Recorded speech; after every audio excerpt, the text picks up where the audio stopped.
is going on, everyone? A little bit different scenery here. This is where I keep my trailer. So I went ahead and did a couple of things. I put up the foam padding on the end of the trailer that I talked about in the last video, where the gate smashing against this was making an obnoxious noise and making indents, and you can actually see on here where those indents are. So I got the it's shock absorbent single side adhesive tape off of Amazon. It was like $8 or $9. I'm probably gonna have to get another roll for the ramp like I talked about, but I did one strip along the side and then I did an extra one on the corner just to help with that impact, and you can already see the indents.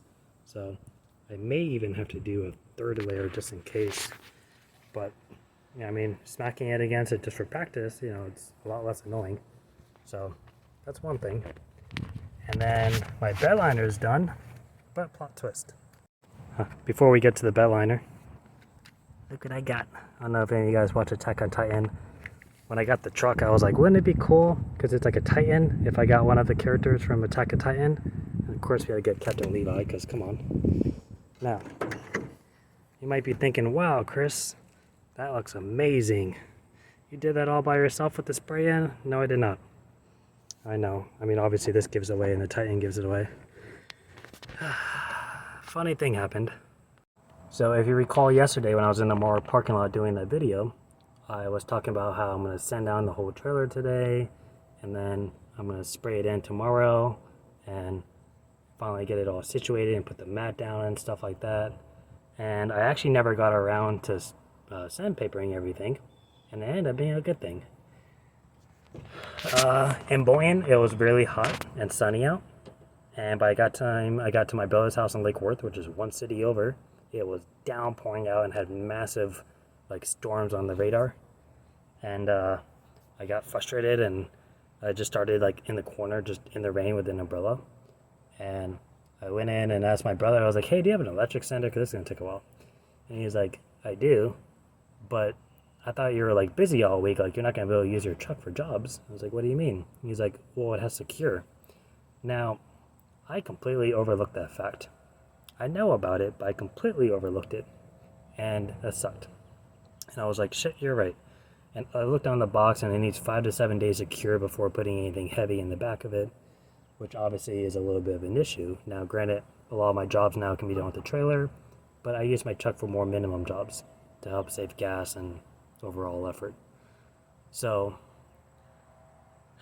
I ended up going to Nissan in the area like a half hour after talking about it because I just got frustrated, and I bought the bed liner. $499. Installed it myself, so I saved the money there. But yep, $499.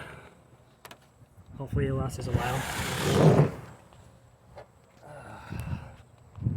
Oh, that's probably a bad angle.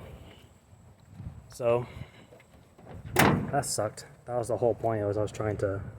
That's better. The whole point was I was trying to avoid spending the $500 on a bed liner.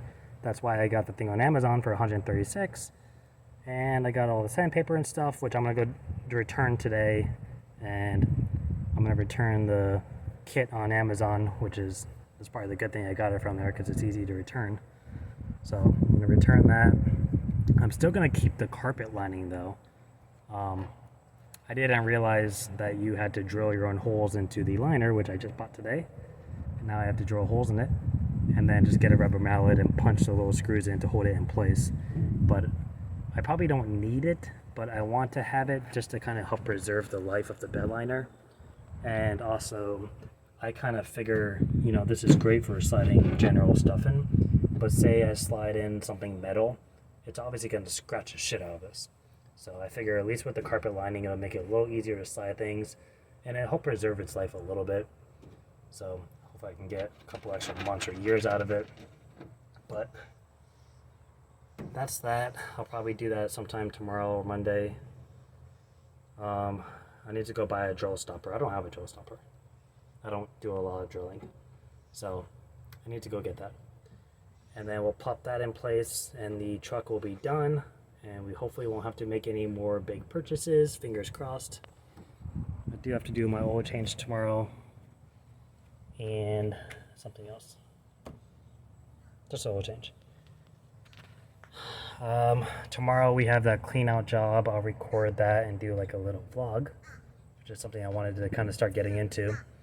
It's some big heavy pieces. Like I can do it myself with the dolly. It's just gonna suck. I'm just kind of glad that like there's not gonna be anyone there. Like the realtor's not gonna be there and stuff, so I can sit there and struggle in silence. So we're gonna do that, and then I end up booking something on Monday. I didn't have anything planned for Monday. I was gonna do marketing, and of course something got booked. So I'm gonna go do that now, and then I have something on Wednesday. So at the moment, I think I have Tuesday off. So hopefully I can get some marketing done. And then I had a lady call me today, and she was like, "Hi, I saw your sign over in so-and-so. Is this the junk removal?" And I said, "Yes, it is." And she's like, "How does it work?" And I told her, I said, "It's based on how much room you fill up in the truck, and you get charged based on that." And she's like, "Okay, great. I have a couch and a chair." And she was like, "When can you do it?" And I said, "Sometime next week." And she was like, "Okay, let's set up a time so you can come look at it." And she said, "This is free, right?" And I said, "No, there's a charge to it. It depends on how much room it takes up. But if it's just a couch and a chair, it'd probably be around so-and-so, like my minimum." And she's like, "Oh, I could have this done for free," and hanged up on me. And I was like, "Why did you call?" I was like, "What junk removal companies are picking up stuff for free in South Florida? This isn't a donation company." That's why it says junk removal. Like, I had someone else get mad at me once. They were trying to get rid of like a mattress, just one mattress, right? And of course it's a minimum fee. And I told them, and they're like, "This is bullshit. Like, why are you charging to take away people's stuff?" And I was like, the same reason that the other 92 companies in Palm Beach County are paying to get rid of stuff. Like, this isn't a donation company. Even if I'm going to donate your stuff instead of dumping it, like, there's a charge for it. Like, I have to be able to make a living. I have to pay bills. And they were like, "Well, the other donation companies do it for free." And I'm like, yeah, because one, they're government funded, and two, they sell the stuff they take from you. That's why they're so picky about picking stuff up. That's why no one wants to come by and pick up your scratched up couch that has cat piss all over it. Like, they're going to take your stuff that's nice, bring it back to the warehouse or sales floor, whatever. They're going to sell it and then use that profit towards their company for whatever the reasons may be. Like, you look at the Breast Cancer Foundation. It's governmentally funded. It has donation sites. All the stuff they sell, that money gets put back into the business. Like, and that's why, like, they're so picky. They're not going to come by and pick up your trash. They're going to pick up stuff they can sell. And it blows me away when people don't understand that concept. I had to explain that to someone one day, and like they kind of huffed and puffed like I was right, and then just went silent. And I was like, and I'm not trying to be a jerk. I'm just letting you know, like, that's literally how it is. Like, I know people that work for the Breast Cancer and the Veteran Foundation. I've already known that, being a mover. Like, we've worked with foundations like that in the past. But I was told again, like, recently. And like, we were having a conversation. I was like, you wouldn't believe how many people will get mad at me for doing the junk removal when they find out there's a fee. And they're like, yeah, people get mad all the time when we don't take their stuff because it's trash. And then like, they tell them too, like, I was like, that's the whole point. And I don't know. I don't want to get into it too much. But either way, every day I have a day off, I end up booking a job, so that's good, I guess. My girlfriend, we were at dinner with my brother and his wife. And my brother has his own business too. That's where I get a lot of my legal questions answered. And she was telling his wife, she was like, he's like, yeah, he's getting a lot busier now, but now he's stressed all the time. And she's like, yeah, that's gonna happen. And my brother said, he's like, yeah, because when you don't have anything, like, you're freaking out, but then when you're too busy, you can't even do your own errands, like, you get overwhelmed. And I was like, sounds about right. Sounds about right. So my goal is to do this as long as possible by myself, so I can put away some savings and really help build a business, like, foundation wise, and then look into hiring someone part-time to start, maybe like on weekends or, you know, a couple of days of the week, and just try to push like larger jobs towards those days. Because I mean, at the end of the day, it's like, unless I get a second truck, The only difference by hiring someone else is that it's going to take a slight load off myself, you know. And unless I can be that consistent, like, I don't think that's worth it. At least not now. Like, I can be tired for a while. You know, I did moving for the 5 years, and I was just dying every day for years. So at least this way I can kind of control my jobs a bit more. I can reject things. Someone called me about getting rid of an industrial commercial sized fridge, double doors. And I told them no. And they were like, why? And I was like, I just don't handle equipment that heavy and that large. Like, those fridges can get up to 800-900 pounds. They're not easy to move. It was inside of a house. Like, I'm not even gonna mess with it. I've moved them as a mover before, and they're a fucking pain in the ass, even with multiple people. And I just told them, I was like, I'm just sorry. You know, I'm sure any other company is happy to jump on it because they're gonna charge you a shit ton for it. But that's just not something I'm willing to deal with.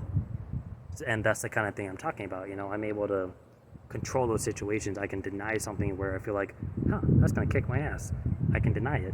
You know, am I losing money? Yeah.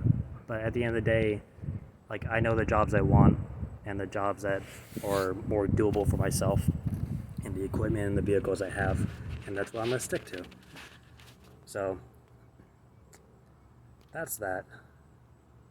But I think for now, like, this year was more progression, you know, so last year was more like just moving forward, getting things situated. This year was getting transportation, so I got the truck, I got the trailer. I don't have to use U-Hauls anymore unless I need to. I'm obviously getting a little busier, which is good because that means my name is getting out there.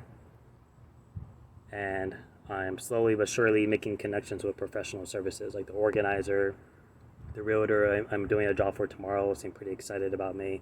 Just the fact that I answered his call came immediately from a job to give him an estimate right away. And he's like, if all goes well, like, I'll continue using you. Like, I'd rather use you versus the franchises and stuff because their availability is shot and then their prices always suck. So I'm hoping to build more relationships like that to where I can at least have like a foundation. So that's kind of the goal for this year, is to pay down all the payments from the trailer and the work on it and then stuff like that, put away a savings, build like a 6 to 12 month emergency fund for the business so that when I go into next year, I'm secure and it's just pure progression. You know, maybe I want to get a second trailer, maybe I want to invest in a second vehicle that's maybe a little bit cheaper but could be used as a backup, maybe like a cheap little box truck or something. You know, and by that time, maybe I can hire out someone else that can drive that vehicle, and that's the goal, I guess.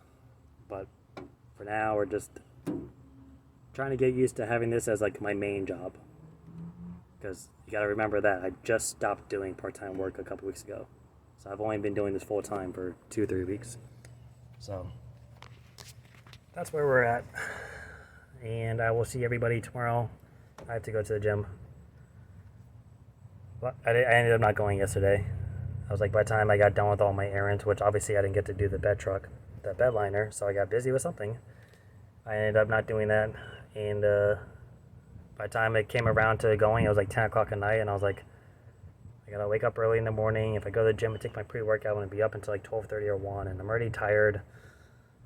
So this is how the powerlifting gets hard, because once you're tired, you're like, fuck. It's not like mental sleep, it's physical tiredness. But it is what it is. It's the pros and cons of doing labor, I guess. But that's it for now.